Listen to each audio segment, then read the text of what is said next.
Welcome to another episode of Sun Valley Shop Talk, the podcast about the folk stories and happenings around Sun Valley, Idaho. And today we are diving into the slopes with the dynamic duo behind Black Tie Ski Rentals in Sun Valley, Harry Oettinger and Brent Bommentre. Black Tie has redefined the ski rental experience by bringing top-notch equipment right to your door, offering a seamless, hassle-free start to your mountain adventures. Harry is no stranger to Sun Valley slopes, spending his days carving up Bald Mountain, and his off-seasons exploring everything Idaho's outdoors has to offer, from mountain biking and fly fishing to hiking and four-wheeling through the breathtaking sawtooths. Brent, on the other hand, has an incredible story that spans far beyond the slopes. As a former competitive figure skater with accolades that include 2 U.S. Championship bronze medals and a stint at the World Championships, his journey from the ice rink to ski rentals is nothing short of fascinating.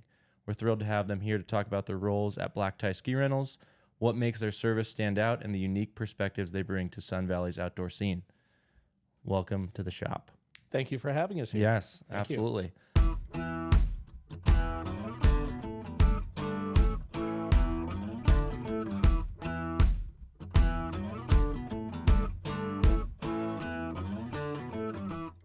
Well, our first question we ask all our guests is, what brought you to Sun Valley and what keeps you in Sun Valley?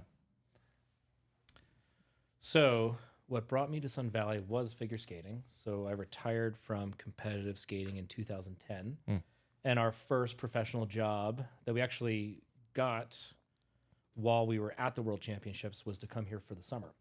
So Sun Valley is kind of a mecca for figure skating in the summer. There's a weekly, there's skating clinics and seminars that go on all week. And then every weekend there's a skating show. And so that was 2010, and I've been doing the shows ever since then. And every year kind of gradually spent more and more time here. It started as, come a week early in the summer, stay a couple weeks late, then stay a little bit later, come a little earlier, then come in the winter and ski. And then when it was, time to leave San Francisco, it seemed like a natural fit, and I knew the area really well. And that's how I got here full time. And you've got your family here now. So we moved here. My wife and I moved here in 2019, and then we now have a daughter, 3-year-old daughter, who is just getting into skiing and skating, and is also known to watch the shop occasionally. She's a great employee. And so it's been a pretty seamless transition. Like, we knew what we were getting ourselves into by moving to the valley. What I didn't realize, though, was just how much more there is to do here than what I had already experienced. Working in the summers, you don't have a ton of free time, and I would always go hiking or try to do something, but it's really after moving here, starting to hike, but then further into the backcountry and camping in, on BLM land and doing things that weren't as kind of touristy as what I was used to doing. And I think that, the mountains and the draw for the mountains and the ice rink is what got me here, but then it's all of that stuff that's going to keep me here. Oh, totally. Yeah. That's awesome. I have a very different Sun Valley experience because You didn't figure skate here as a child? I did almost no figure skating here as a child. Actually, the reason I came here was simply for a business opportunity. I had never been to Sun Valley. I'd never even been in the state of Idaho. And there was a business listed for sale, and the numbers were fantastic. And prior to moving to Sun Valley, I'd been working in the ski industry for 20 years. I would often work at shops that maybe needed a little reorganizing or some new direction, and I'd go in and we would focus on service and boot fitting and kind of turn them around, either for sale or to continue operating. And at some point, my wife said to me, if you don't do that for yourself and you do that again for somebody else, I'm going to kill you. So the numbers here were fantastic. And I moved out. First time I was ever here was that November, right around Thanksgiving. And then we fell in love with the place. We had been, between the two of us, probably over 50 ski resorts all around the world. Wow. And this is by far the best place to raise a family. It has some of the best weather, some of the most pleasant place to be. And more importantly, compared to a lot of other mountain towns, everybody here is very friendly and welcoming, even to newcomers. And it really drew us in. So we weren't planning on buying a house here. We sold our house and bought a house here. And then about a year later, my parents sold their house and moved here too. And now the Oettinger family is based out of Sun Valley. And it's fantastic. Yeah, that's so cool. Yeah. And for those of you who don't know us, we work really closely with Black Tie MVP Vacation Homes, and we've known Brent and Harry for a while. So we wanted to be able to sit down and have an opportunity for them to just share their story and get to allow the community to understand more about Black Tie as a franchise, but also they are locals that support the local community in amazing ways, and as much as they do all the visitors that come in. So I want to know, just, right off the bat, to share more about Black Tie and just get an understanding of like what's Black Tie about, what's the mission here. I mean, a lot of the local people here, we have run into you guys and come in the shop for fittings and all sorts of things. But those people that, haven't needed to go to rentals because, they've been buying skis since they were one, what's Black Tie about? And Sure. Yeah. Yeah. Well, you actually bring up a really good point is we're local and we're a franchise, and there is a dichotomy there. Yeah. And all Black Ties are run locally, and we set our own policies and we focus in on what is best for that market. And for years, we were very concentrated on the tourist market. Our mission was, if people are coming to visit Sun Valley, how do we, through them needing ski gear, make their experience easy, convenient, personalized? And we were focused on that very hard until 2 years ago when we decided we were going to do a summer business as well. And there is a rental component to that, but we wanted to do something with the people who live here in the Wood River Valley. So we worked with a couple of great mechanics and started the service side of the bike business.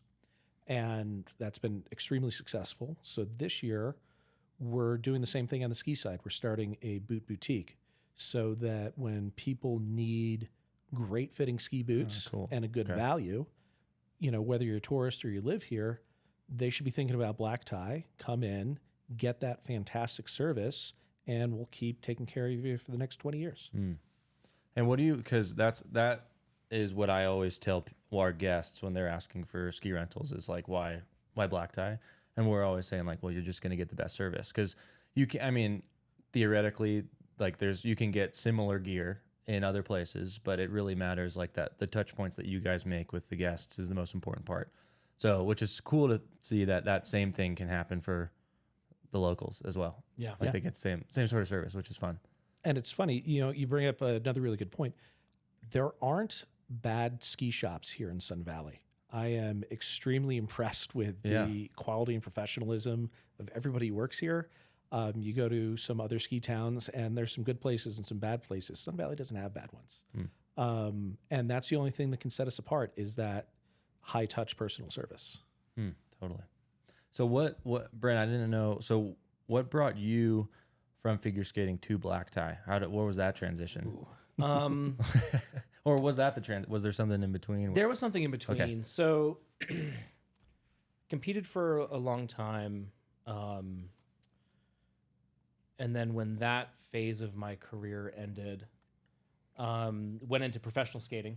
And then I was traveling the world. I did a couple tours in Europe, got to travel the U.S. on a bunch of shows, did a bunch of, television specials and Christmas shows. And, so I had like a full career of doing that, and then just started to ponder, what my life would be like kind of post skating. Yeah.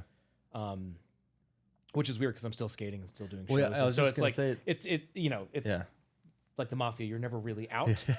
You just do something different, I guess. But I was living in San Francisco and decided to go back to school. So I went to community college for a couple years and then went to UC Berkeley and got a undergrad business degree. And it was right after I graduated. So the May that I graduated, I moved out to here full time. And then my goal was work a summer, do the normal thing with teaching skating. And then once fall rolls around, try to figure out what am I going to do with my life that's not skating related. And so I was looking, applied to a couple jobs, Harry had just bought the black tie location here in Sun Valley, put an ad in the paper for employees. I was the first person to respond and sent in my resume. And I was like, I know nothing about skiing except that I love it. I didn't start skiing until I was like 26. Actually, after that, I was like 28, 29 and fell in love with it hard. So much so that like I would like string together my ice skating jobs with like extra travel days on the front and back end so I could go ski. I would like do a show in Seattle at where, you know, at like a big arena. And then I would like stay for 2 days and go to Whistler. And then I would like do a show in Japan and then stay for an extra week and go skiing.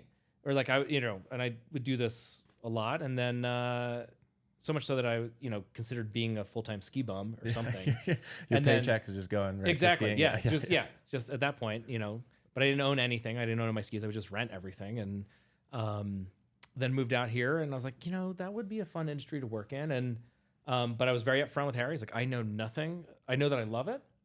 I don't even think I'm good at it per se, but it's awesome. And then started working and learning more about the industry and more about the gear and the skis. And that's all fascinating. But I think that the thing that I love the most about it is the interactions with customers are phenomenal.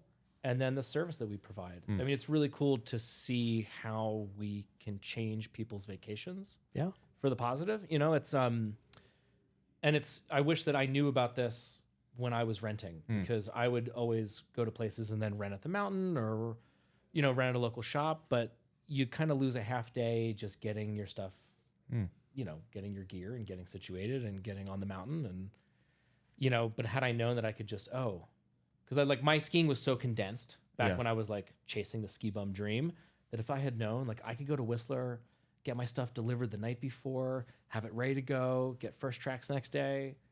That would have been awesome. Yeah, that's pretty like awesome. it would have been great. Yeah.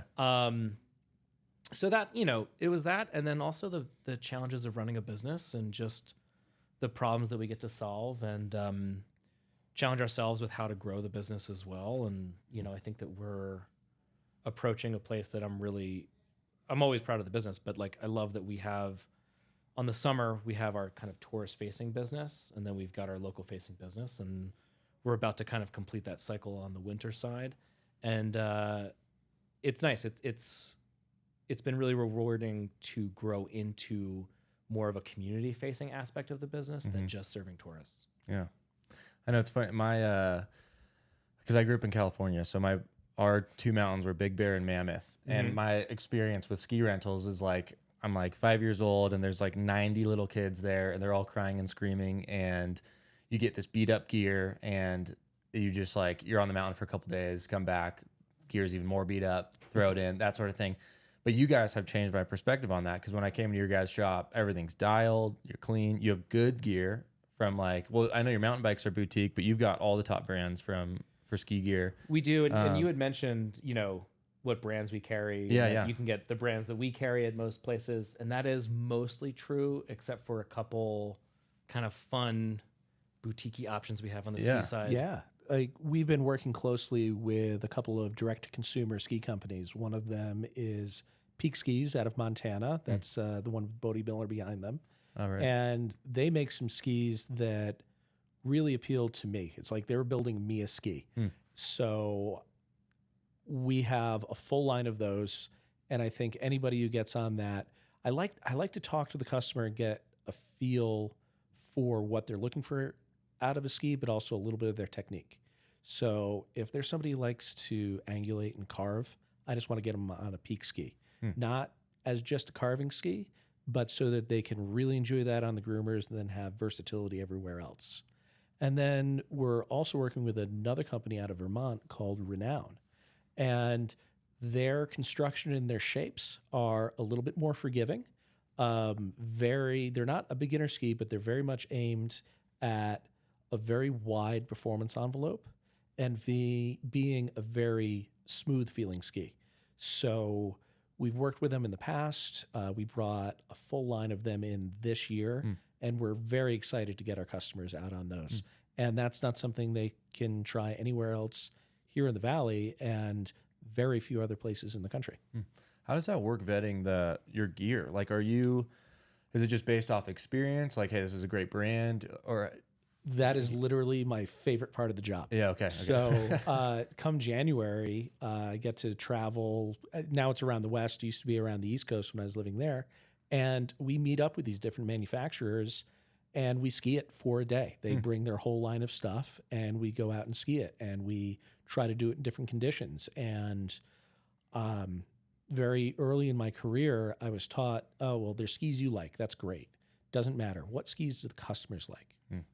How do you change the way you ski to emulate the way different customers ski? So in a run, I'll change up how I weight, how I angulate, how fast I'm, all of those things to try to imagine myself as different customers and see how these skis respond. So we take that very seriously. We ski every single ski out there, and then we get different employees with a different perspective on it to give us the feedback as well. So that's how we curate our entire rental fleet to maximize the guest experience. And, obviously it's going to condense around certain skis that are very versatile and work for a lot of people. But we make sure we have some outliers too. Like I love that we have some Nordica Spitfires, which are just almost a race ski, but 80 millimeters underfoot. And they don't go out a ton, but I love them. And when we find that right customer, they rave about it. They grin from ear to ear. They're like, I've never gotten a rental ski like this. So if somebody doesn't know what they want and they want something that's going to work everywhere, we have what we think are the best skis for that. But if somebody has a very specific preference, we have these little boutique-y things, these very specialized skis as well. We had Steve Perino on a couple of weeks ago on our second podcast, and we were talking about the technology or the evolution of the technology of ski gear, specifically for ski racing. But what have you guys noticed or like picked up on over time? Like, is it how much better is it getting? That's a tough one because it is and it isn't. I think we went through a revolution in the late 90s with what were then called shaped skis or parabolic skis. And it took 10 to 15 years for everybody to get that figured out. And you throw a little rocker in there and you have the recipe for a modern ski. What's changed is what people are expecting out of it because it's still wood, fiberglass, PTEX, and metal. The actual ingredients in there have changed very little. So when a great example would be the Peak 88 ski, which is my favorite ski out there right now, has a shape extremely similar to a Volant Machete from 2000.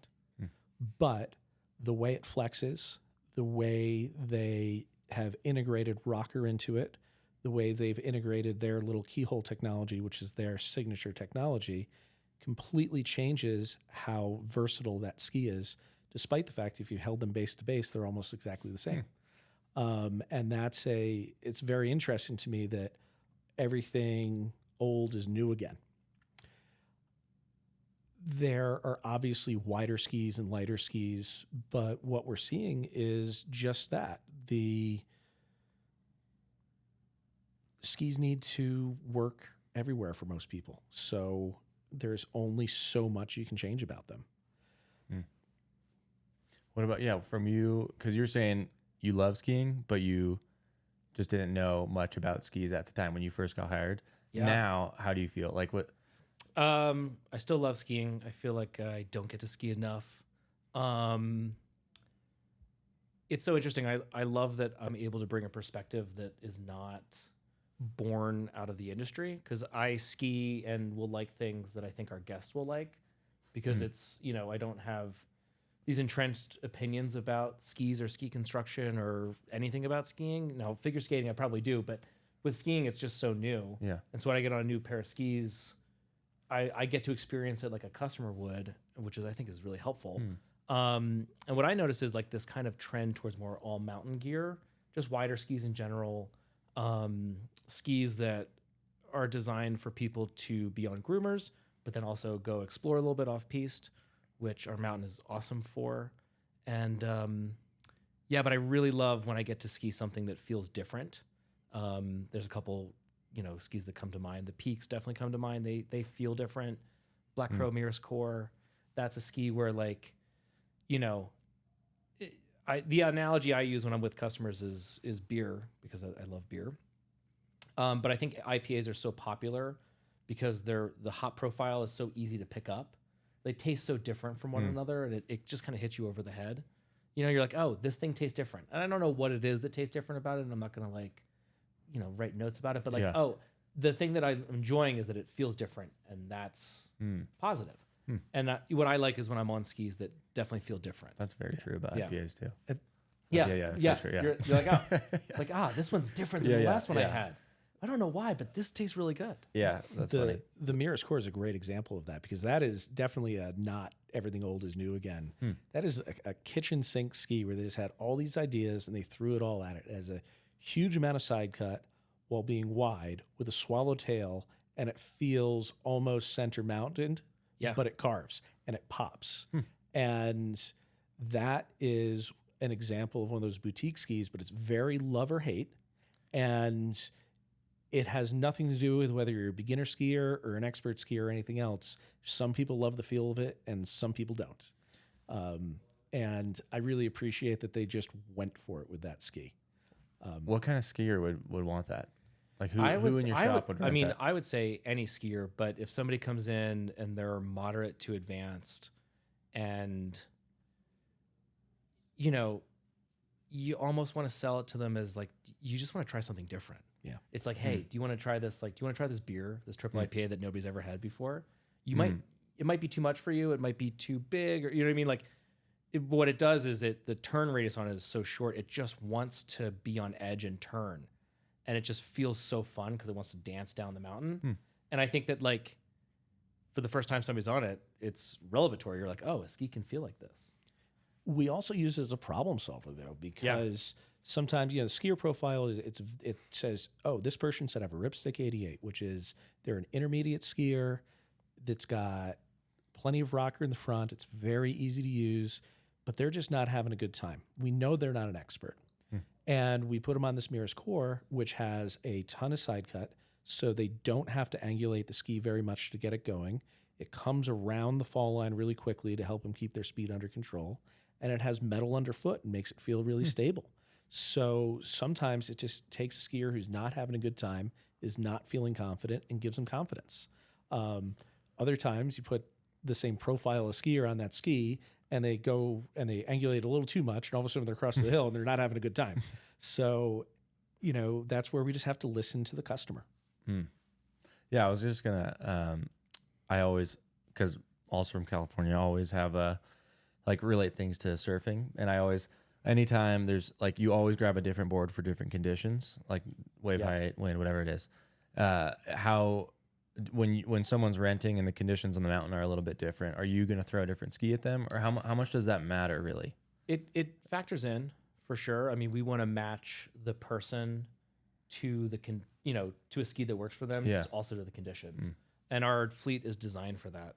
Like, is the person more of a condition than the mountain? The person is the biggest factor. Okay. And then we don't select or pack the gear until a couple of days before we do the delivery. So we look at the weather. We look at what the weather is going to be like while they're here, and that might shift us from one ski to another. Oh, that's cool. But then if there's a big change in weather, we get a big snowstorm, we contact the skiers, or they contact us, and we go back out with some powder skis if there's been a big dump of snow. So they're not locked in to just whatever ski we selected for them. If things change, the skis change. And it's a lot easier to change with us than it is to stand in line somewhere else. Yeah, the delivery aspect of our business, I think, really comes through there. Like, not only do we deliver the gear ahead of time, before your first ski day, but then because we have these vans running around with ski techs in them, if you need something switched out, we'll meet you at the base of the mountain. You literally just end your run, coordinate with us, end your run, switch your gear, you're up skiing again. It's a really seamless experience. So cool. If customer is not having a good time and they do want to change their ski for whatever reason, or their boots, or there's the things that we can accommodate. And on Baldy, I want to know, because you guys have skied in so many different places. Because Harry, you lived in Ohio, went to Ohio State. I did. Go Bucks. by the way. We'll talk about that later. OH. But IO. And is that confusing? No, no. I just want to say go he's Bears. absolutely right? used to it. Golden Bears, go Bears. I just feel like all I know. Just Aaron Rodgers, Marshawn Lynch. That's Deshaun Jackson. Yeah. You got. Yeah. Yeah, sure. Yeah, you've had some players drafted. Thanks, guys. Yeah. But I want to know. So, what Baldy compares to? Because you skied a lot on the East Coast, and you've skied around America. You were traveling around the world skiing. You're saying Japan, all these different places. Like, what if you could put another mountain here? Would you, or do you like Baldy as it is? No, that's my question. I think it's the perfect mountain. I am of two minds on that. I love it here, and this is really my kind of mountain. Every once in a while, I wouldn't mind adding an addition to Baldy that was just a couple of really mellow runs.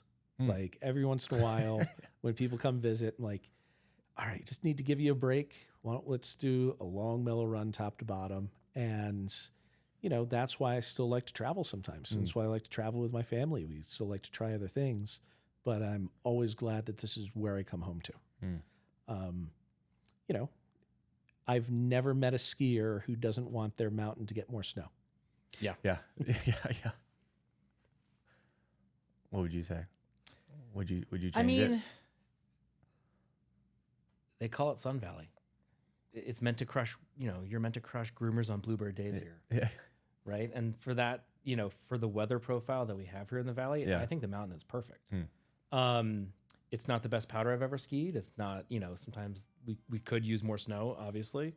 At times, everywhere could use more snow all the time. It doesn't compare to like skiing powder in Japan, but I love the steepness of the mountain. I love the length of the runs. I love the variability in it. I love that. It's really fun to be able to just crush a groomer every now and then. So you're crushing groomers. Yeah. I mean, that's the thing I love about the mountain here is it's, as somebody who lives here and doesn't get to take a ski vacation here, I can hop on the mountain, ski hard for 3 hours, and you feel like you had a great day. I feel like, and then you opera, and you're like, that's amazing. I also feel like we're doing the locals thing and just not telling anybody about all the places that are awesome where we don't crush groomers. Which is not what the mountain is, known for, but they've expanded that terrain so much in the last few years, which isn't really true. They've just labeled it on the map finally. So luckily there's still some stuff that isn't labeled on the map. We keep talking about crushing groomers, but in reality, that's just what we talk about with customers and people who come here, because there's a lot of stuff all over this mountain that isn't groomers that is pretty spectacular and fantastic. And they finally started adding that to the map. Part of it is because they've been trimming the forest down a little bit because of some, I don't know if they're bark beetles or not, some form of infestation that they're trying to control, and they've really gladed out a lot of terrain in the last few years, and that's absolutely spectacular. And then as you go north of town from here, as you get into the SNRA and up by Galena, there's some amazing, easy to access terrain with some amazing snow that is mind blowing. And that's not something that I think somebody should just fly into Sun Valley and explore. If they want to do something like that, they absolutely should go with the guide. But if people are taking vacations here and they think skiing in Sun Valley is all about groomers on Baldy, they are very wrong. Sun Valley Heli Ski has the most acres under permit of any heli operation in the lower 48 states. And the terrain and the snow quality and the snow that they access is absolutely unbelievable. And I think that's something Sun Valley doesn't get enough credit for, is it is very much choose your own adventure. And one adventure you can choose is crushing groomers. But another adventure you can choose is going off-piste into our gladed terrain, doing some backcountry skiing, or doing some absolutely world-class heli skiing. And people should come here and do all of that. Yeah, I was just going to ask, do you guys feel like you get most of the people coming in to rent, how well do they know the mountain or the options here to ski? Is it kind of all over the place, or are most people that know what they're doing are bringing their own stuff? Like, what's I the would demographic? say we service a lot of return guests. It's really easy if a family's been coming here for Christmas for 10 years, they just call us and we have everything. We have all their information. It's easy. Like once you're in our system, it's so easy to book another reservation because it's all there. Yeah. And then the stuff just shows up and then it goes away and you don't have to worry about it and you don't have to store it and it's really easy. But I do find that we are often, we're a concierge ski service, but then we're also like part-time vacation planners. We're rentals when we're doing deliveries, have people in our main street shop. We have a big map. We talk them through it, tell them where, because we pack the gear and we have a sense for the skier that they are, because we can either see what they've said about themselves, or if they've rented at other black ties, we get to see the gear that they were in there and how many times they've rented. And so we go in with this sense of what this person is going to want to try to ski and be capable of skiing, and can kind of guide them to the parts of the mountain that are the most appropriate. Well, and I think there's been a little bit of a change in the skier profile that we see since COVID also. Interesting. Back when in my travel ski career, I would fly with 2 or 3 pairs of skis. It was a huge pain, but I was so focused and so specific on what I liked. I wouldn't trust anywhere to rent skis from. And what we're seeing now is there's a lot of extremely avid, extremely expert skiers who are just flying with their boots, because there is a black tie or perhaps similar, not quite as good, that they can rent from where they go. So a lot of really good, really expert skiers are no longer traveling with their skis. So that's one of the reasons we have a lot of high-end gear to be able to give them a selection. That's really growing. That would be so nice to have. Because I remember, I'm not a big skier, but I was a very big surfer before I moved here. And we would always travel with our boards, which is just the worst. Because one is damage on airplanes, happens all the time, especially with boards. And you can never go to a shop and get a quality board to rent. So I'm sure it's the exact same as skiing. It's and you just have your, you trust what's under your feet. So for skiing, it's that's probably huge to be able to come somewhere and be super comfortable on a pair of skis and be able to do these extremely technical runs and be able to succeed because of the gear. And then the maintenance of the gear and the tuning of the gear is incredibly important to the experience. A poorly tuned ski, it doesn't matter how high quality the ski is, it skis like garbage. So that's something that when I bought black tie, I wanted to bring to this. I wanted every time the ski went out for it to be tuned the way I like my skis tuned. I like a nice sharp edge. I like to also be able to pivot my skis. And, we've made the investment in personnel and tuning equipment so that every time a ski comes back, it gets evaluated, it goes over the machines, it gets touched up by hand. So every time a ski goes out, it's freshly tuned. And that makes as much of a difference as having a good selection of skis. And that's something that was not part of the rental world for a very long time. Well, what would you guys what would be your ideal? Someone comes in the shop, I'm sure this has happened before, but they want an ideal day planned out. What would that day be? Because you guys are adventure rentals and it's not ski and summer, or it is ski and summer. So we do both. What would your ideal day be? It's always got to start with a fantastic breakfast. No matter how good of a day skiing it is, you can always make it better with good food. So I'm going to tell somebody to start out at the Neatery and have a big hearty breakfast. And then from there, probably rent gear from me. And after that, where should they go, Brent? Ooh, I would say lunch at Avril's, which if people don't know where that is, that's the back bar under Roundhouse Restaurant. And then, ski till the end of the day. And then I would go to Whiskey's on Main. Whiskey's on Main. Their new back patio is spectacular. Overlooks the mountain. It's great. They got music. It's usually sunny. If it's not sunny, they have heaters. The food's good. What runs? If we're skiing, so we're skiing. skiing. So We're what still do you? skiing. If we're where you if going? we're skiing, I mean, I like to direct people, and this is what I do for myself too. Is I start skiers right. So I start at Seattle Ridge, get Seattle Ridge, do all those runs, and then start to ski the mountain around to the skiers left. And then generally what happens is I'll get stuck in Frenchman's, because the snow there is great. I love the pitch of the runs. If there's any sorts of fresh snow, the gladed tree area that's near it is incredible, and generally people don't know about that. Well, it really They is. will now. Yeah, it but- really is about following the sun here in Sun Yeah. Valley. Like that is the way our mountain is set up. You can't see it from the parking lot. All you can see is kind of River Run and Roundhouse, and the sun hits the bowls in Seattle Ridge before everything else, and it hits Warm Springs last. So that is the big thing we tell our customers is you don't have to rush over to Warm Springs. It's just going to get better and better throughout the day. And we don't, no matter what our customers tell us, we don't know what kind of skier they are. Yeah. And starting them out over at Seattle Ridge, if you've never skied at Sun Valley before, you would look at that terrain pod and say, oh, it's just a bunch of greens. That's the beginner area. Why would I bother?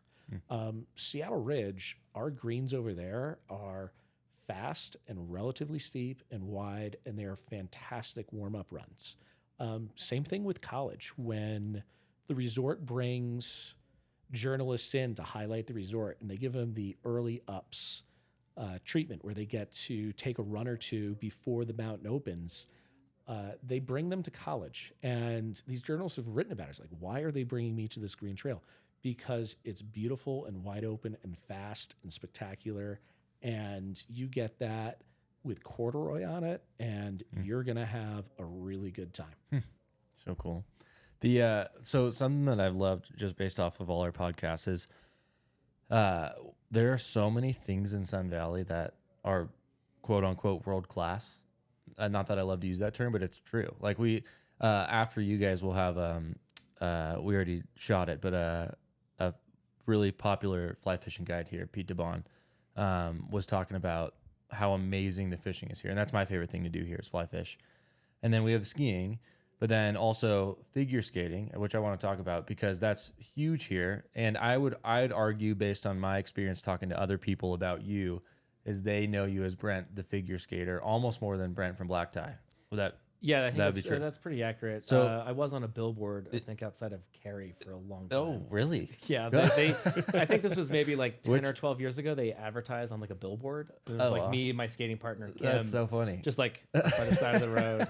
But it's so funny because Do you have a big following in Cary now? Yeah. not that I'm aware of. But yeah, the skating thing here has been going on for a long time. And it started, way back with Sun Valley Serenade and the skating scenes there. And then it became a world-class training center for a handful of years. And then, the training centerness of it has kind of waxed and waned over time. And I would say that what has remained has been the summer program and the shows. And it is a world-class show that if people get the chance to go to, they should. And it's outdoors in the middle of the summer at night under the stars. It's incredible. So cool. It's a unique experience. There's only 2 rinks in the world that are outdoors in the summer.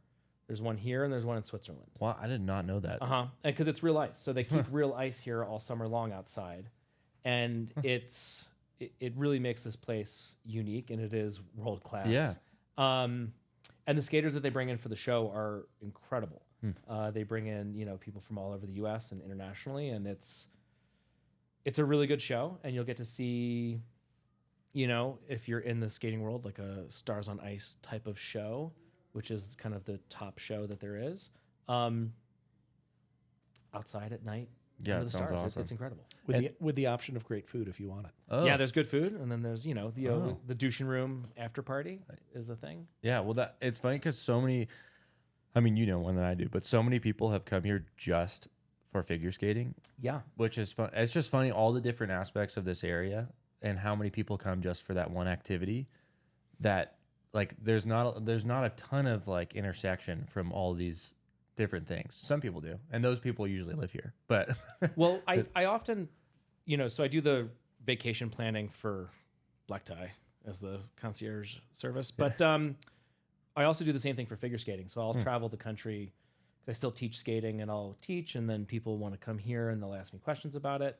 And my number one piece of advice is when you come to Sun Valley, everybody has a primary reason, and in the skating world that's figure skating. But I always tell them, plan your trip around a secondary reason. Come to figure skate and come to like that week of camp when there's a concert you want to see, or the car show, or the writers conference, or something else. Like because there's so much arts and culture that happen here, and even in the winter, I think this is true. Like you come for a thing, and then you'll be amazed if you like broaden your horizon a little bit. yeah, Because it's fun to go and have a ski vacation and just ski. But if during that ski vacation I can see an awesome concert, or I can have great food, totally, or I can go see this art exhibit, or it just enriches the experience. Yeah. And I think that's a thing that Sun Valley has that is so unique, is that there is like world-class skating and a world-class mountain and world-class food and an amazing concert venue in the pavilion. And it's Well, and all winter, people are still fly fishing. and the fly fishing Yeah. and the mountain biking and Or you can just go up to Stanley and have a wonderful time doing some snowmobiling. Yeah, and yeah. one of the cool things about up there is it doesn't have to be a guided trek. Like I've been places and gone snowmobiling with my family, and it's just a line of snowmobiles going over the same route over and over and over again. But Idaho's choose your own adventure. Idaho's you rent a snowmobile, they give you a map, Yeah, yeah. and they give you some suggestions. yeah, And that kind of freedom is very cool. And that is a great way to spend some of your time when you're on a ski vacation, and to make it really memorable. And another very unique thing, and this goes into the figure skating, is the relationship between Sun Valley, the town, Sun Valley, the ski mountain, and Sun Valley, the resort. Most places that I've gone skiing that have a flagship resort as part of the mountain is you better be staying at that flagship resort if you want to enjoy the amenities. Whereas here in Sun Valley, it's just part of the town. You don't have to be staying at the resort. You can be somebody who lives here and still go ice skating there, or enjoy their restaurants, or have a cocktail in the Duchin room. And it's something that as a resident, I enjoy all the time. And that was one of my biggest surprises when I moved here. I thought, well, I would do some business at the resort. We would do deliveries there, but why would I ever go there? And I was completely wrong. That's so true. Yeah, my wife and my daughter, our favorite thing to do is go up to Sun Valley and walk around, and like you kind of get to experience the part of the resort while you live here. It feels like, at least from my perspective, they are pretty community oriented in how welcoming they are to the locals, for sure. Welcoming is what it comes down to. Everywhere I go here, I feel very welcome. I feel very comfortable. And that is different from so many ski towns. When we started the Jeep rental thing, I thought people were going to want to rent our Jeep and go out there. And that's how this town started, was with mining. And you go out these Forest Service roads, which isn't technical off-roading or anything. You don't necessarily want to do it in a rental Civic. But whenever I go out there and I explore and I drive, I can't believe what I find. We find, abandoned camps, abandoned towns, entire abandoned stamping mills, just out there in the wilderness, that as somebody from the East Coast, none of that lasts. If that goes defunct, it gets redeveloped immediately. You don't see history. You don't see that kind of history. At least certainly not that kind of industrial history. And the number of sites out there to explore and see is amazing. And that was not a thing that was popular. Like, I don't know if anybody actually ever did that with our rental Jeep. I don't think so. Find that very disappointing. Well, yeah, okay. So I want to, what other, like, what's new about Black Tie? Is there anything you guys want to share with the community? Anything coming up? World Cup's coming up in March. Are you guys Providing skis for all the racers. Yes, we are. Yes, we are the sole provider of race skis. There will be a lot of people coming that will want some skis. It's going to be busy. The winter, I'm excited about. I'm excited about the new lift at Seattle Ridge. Excited about some of the new skis that we've been able to bring in this year. Excited that we have the new phase of our business that we're opening for boot service. So retailing boots and professional boot fitting done by Harry Oettinger. And which was my background prior to ski rentals. That's what I did for 20 years was custom boot fitting. And when I would go to other shops and we would change what they did, that was always step one is service boots. You do that, everything else takes care of itself because, a good pair of skis or bad pair of skis, you're still going to have fun out there in the mountain. If your feet are uncomfortable or cold or you lack control because they're too sloppy, you're instantly going to have a bad day. We have fantastic rental boots, the best ones we can find, but nothing beats having a custom fit pair of boots. It's not just for going fast or being aggressive. It's about being comfortable and being in control. Totally. So how can people book? How can people find Black Tie online? What's on the web? Web. Google Black Tie Sun Valley. Okay. That's the easiest way. Or walk into our shop. We're open from 8 a.m. to 6 p.m. every day between now and when the mountain shuts down. And even when the mountain shuts down, we'll probably still be open then because we'll have switched over to bike service. So we're here in Ketchum. You can call us at our phone number or come in the shop. But cool. We'll put their link right here. Subscribe and like. Yeah. Oh yeah. Like and subscribe. Like and subscribe. Sorry, forgot that. Yeah. And if you stay at an MVP home, you get 15% off your gear rentals with Black Tie. So a little bit of both. Might as well. Well, thank you guys so much for coming on. We'll have you on again in the summer. Yeah. We'll talk bikes. All right. Okay. Sweet. Thank you. See ya. Learn more about Black Tie ski rentals in Sun Valley. And be sure to join our community on Instagram. We'd love to have you.